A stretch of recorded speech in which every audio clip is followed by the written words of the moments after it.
Good afternoon, ladies and gentlemen.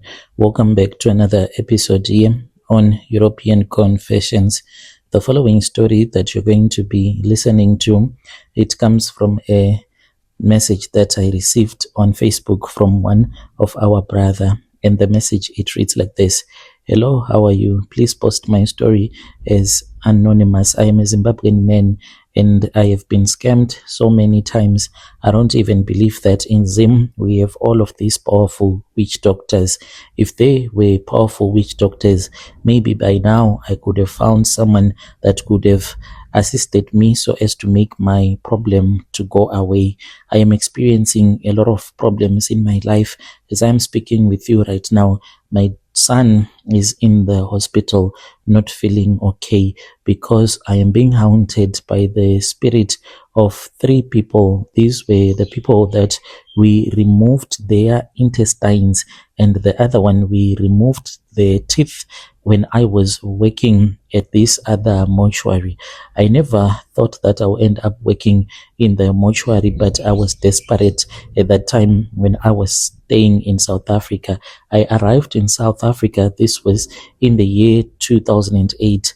Life had become so difficult for me. I used to work as a police officer back home, and the money that we were getting paid, it was around $40 or so, if I still remember very well. And then that was when I decided to leave the country and then to go to South Africa. Upon my arrival in South Africa, since I was a police officer, I knew that I could quickly get a job as a security guard.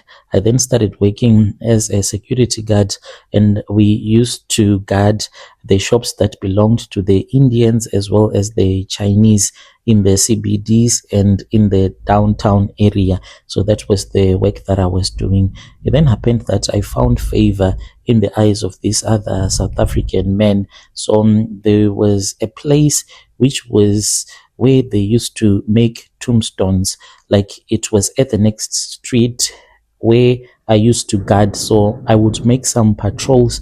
I would go to the other street and to check if the thieves would have broken through from the other side of the street, since that was when the deliveries would come into the yard. So I would do my patrols. So he would always drive at night. He was always worried that people would also break into his shop. At that time, when he was talking to me, when I started doing some piece jobs for him so that I can look after his shop, I did not know that he was already in the process of doing ukutwala, and there were several things that were needed, and there were intestines as well as human teeth as well as other body parts from dead people that were needed.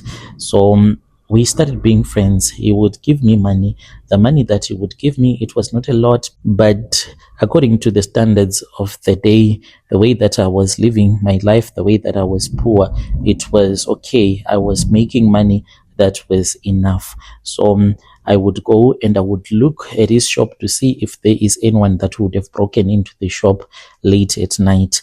Then he told me that he wanted to grow his business to become much more bigger, and he was going to secure another place where he was going to buy like the whole equipment for a mortuary. He was going to buy a business already so that he can continue to use the name of that business. I said, okay, when you have finished, you can tell me. So when he told me this, I thought that he wanted me to become like a security at that mortuary, even though it was so scary for me to think about looking after dead people at night. But I said, I'll see when we get to that bridge, then we can cross it.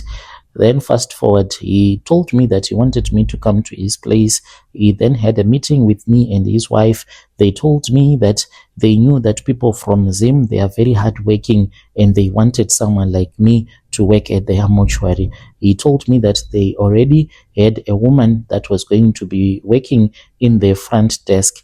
This woman, she was from Lesotho, and then they were going to be other people that were also from Mozambique that will be assisting me in the work that I'll be doing. So then he told me to come to work when it was month end, after I would have received my money from my boss. When it was month end, I then stopped working for my former boss, and I was now working at that mortuary. As for the salary, it was so great, but what was not so great was whenever we had to clean the bodies of the deceased. That one, it was not easy. I do not want to lie to you. But since I was from Zim, I told myself that I came to South Africa to look for money. So if it means that I have to clean the bodies of dead people, so let me clean the bodies of those dead people so that I can make money. I wanted to raise as much money as I could in a very short period of time so that I can be able to start a business back home and to forget about that chapter in my life where I had worked in a mortuary cleaning dead people. As time went on, I became so close. He would regularly call me to their house. So what I saw at their house was that in the middle of the yard, there was a big hole that they had dug up, and they wanted me to throw the human body parts in there. I thought that these people, they were lying, but the Mozambican guy, one of the Mozambican guy that we were working with, he told me, and he said that the boss had told him that we were supposed to work together, and this we did at night.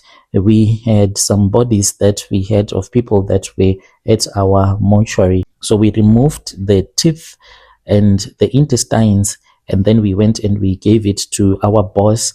I still remember that day there was a sangoma that had drove all the way from Durban, who was supposed to help them with that ritual that they were doing. Because as for our bosses, they were not allowed to touch anything that belonged to those people that we had removed their body parts. They were not supposed to touch anything, so they were using us, me and that Mozambican guy.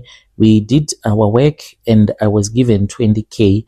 I took that money, I went back home. It was a lot of money back in those days. If someone will give you 20K around 2009, you'll think that you have made it to heaven.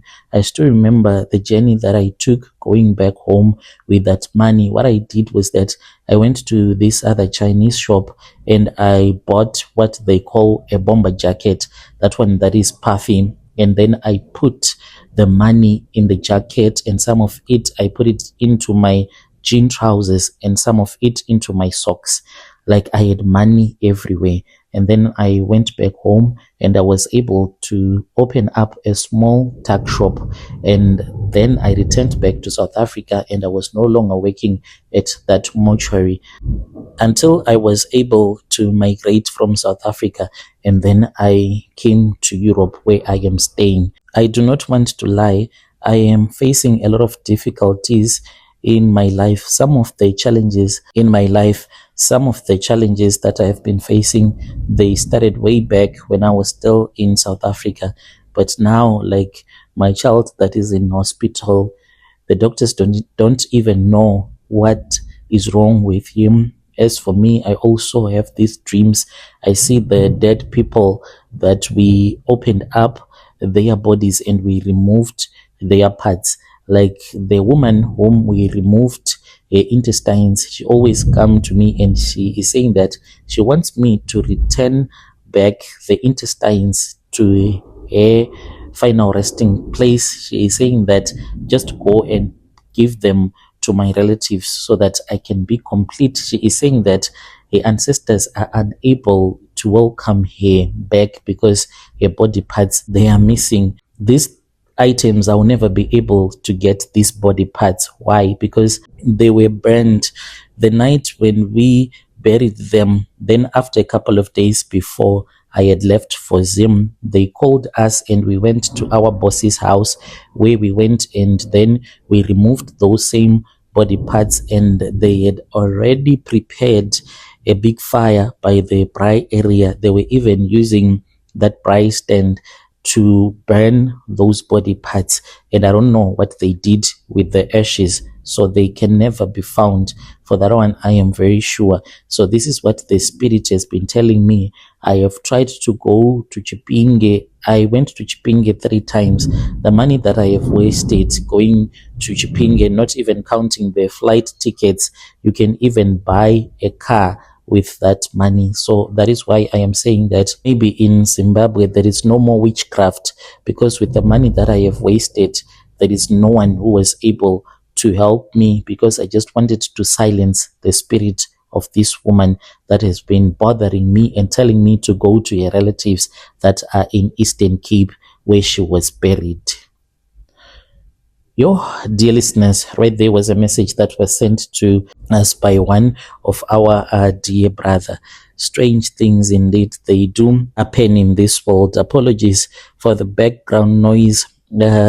This side, it is raining quite a lot, so there is a thunderstorm this side. So I hope that you'll be able to hear that confession properly. So for now, let us leave it here. Then I'll be back with another episode after it would have stopped raining this side. Let us meet again in the following episode.